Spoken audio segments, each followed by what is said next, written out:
الحمد للہ رب العالمین والصلاة والسلام علی سید المرسلین اما بعد فاعوذ باللہ من الشیطان الرجیم بسم اللہ الرحمن الرحیم۔ اللہ تعالیٰ کے فضل و کرم سے ہمارا یہ درس قرآن جاری ہے انشاءاللہ تعالیٰ العزیز۔ آج ہم سورہ الانعام آیت نمبر 80 اور آیت نمبر 81 سے متعلق سورہ کی سعادت حاصل کریں گے۔ اس آیت کا تعلق بھی سابقہ آیات کے ساتھ ہے۔ حضرت ابراہیم علیہ السلام کا جو واقعہ گزرا، حضرت ابراہیم علیہ السلام نے جو اس وقت کفار و مشرکین چاند سورج ستاروں کی پوجا کرتے تھے ان کا رد کیا اور کہا کہ یہ تو ڈوبنے والی چیز ہے اور یہ تو سچے خدا نہیں ہو سکتے، تو اس پر وہ تمام لوگ مخالف ہو گئے، دشمن ہو گئے اور انہوں نے روک ٹوک اور طرح طرح سے مخالفت شروع کر دی اور تکلیف دینا شروع کی، ڈرانا شروع کیا۔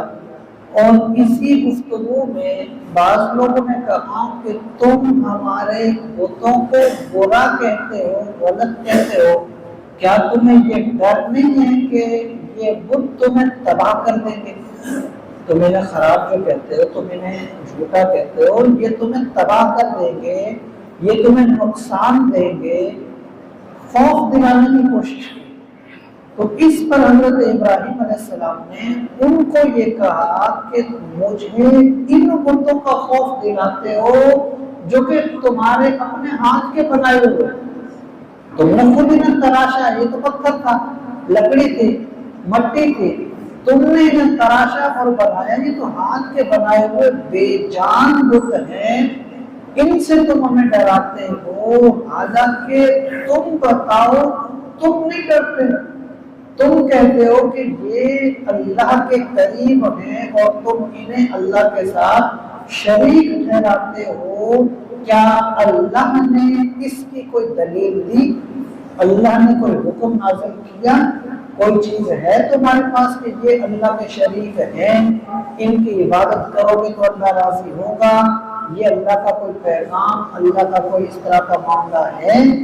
تمہارے پاس کوئی دلیل نہیں ہے، تم اللہ کا شریک کرتے ہو، تم نہیں ڈرتے، مجھے کہتے ہو کہ میں ڈروں، تو تم بتاؤ زیادہ حقدار کون ہے اس بات کا، سچا کون ہے اور کس کی بات زیادہ صحیح ہے؟ تم لوگ اگر اتنا علم والے ہو، اتنا سمجھدار ہو، اتنے عقل مند ہو تو بتاؤ۔ وہ اس طرح سے یہ جو ان کی گفتگو اور ان کے معاملات ہوئے ان کو ان آیات کے اندر اللہ تعالیٰ نے کس طرح سے بیان فرمایا وَكَيْفَ وَحَاجَّهُ قَوْمُهُ، فرمایا کہ مقابلہ، لڑائی جھگڑا، فساد کیا ان کی قوم نے، یعنی حضرت ابراہیم علیہ السلام کی قوم نے جھگڑنا شروع کر دیا، لڑائی شروع کر دی، بحث مباحثہ شروع کر دیا کہ تم ہمیں جھوٹا کہتے ہو، اس طرح سے۔ فرمایا قال، حضرت ابراہیم نے ان سے کہا کہ اتحاجونی فی اللہ، تم مجھ سے کس بات میں جھگڑتے ہو؟ اللہ کے معاملے میں تم اس بات میں جھگڑتے ہو کہ اللہ تعالیٰ، میں کہتا ہوں کہ اللہ ایک ہے، تمہارے بت جو ہیں وہ جھوٹے ہیں، اللہ تعالیٰ کے ماننے پر تم مجھ سے جھگڑتے ہو۔ وقد ہدان، اس نے مجھے ہدایت دی ہے، اللہ نے مجھے یہ سمجھ دی، ہدایت دی، راستہ دکھایا، تم مجھ سے اللہ کے معاملے میں جھگڑتے ہو۔ ولا اخاف ما تشركون به، اور تم یہ جو کہتے ہو کہ یہ بت تمہیں تباہ کر دیں گے، فرمایا ولا اخاف، میں نہیں ڈرتا ان سے، ما تشركون به، جن کے تم پوجا کرتے ہو اور جنہیں تم شریک ٹھہراتے ہو، میں ان سے نہیں ڈرتا۔ الا ان یشاء ربی شیئا، ہاں میرا رب کوئی چیز چاہے تو وہ ہو سکتا ہے، اللہ اگر مجھے تکلیف دینا چاہے گا تو مجھے تکلیف ہوگی، لیکن تم جو کہتے ہو کہ بتوں کو غلط کہنے سے میں برباد ہوں گا یا مجھے یہ بت تباہ کریں گے، تو مجھے یہ ڈر نہیں ہے، کیونکہ یہ کچھ بھی نہیں کر سکتے۔ فرمایا وَلَا تَخَافُونَ، اور تم بتاؤ، فرمایا کہ وَاسِعَ رَبِّي كُلَّ شَيْءٍ عِلْمًا، کہ اللہ تعالی جو چاہے وہ کر سکتا ہے، وَاسِعَ رَبِّي كُلَّ شَيْءٍ عِلْمًا،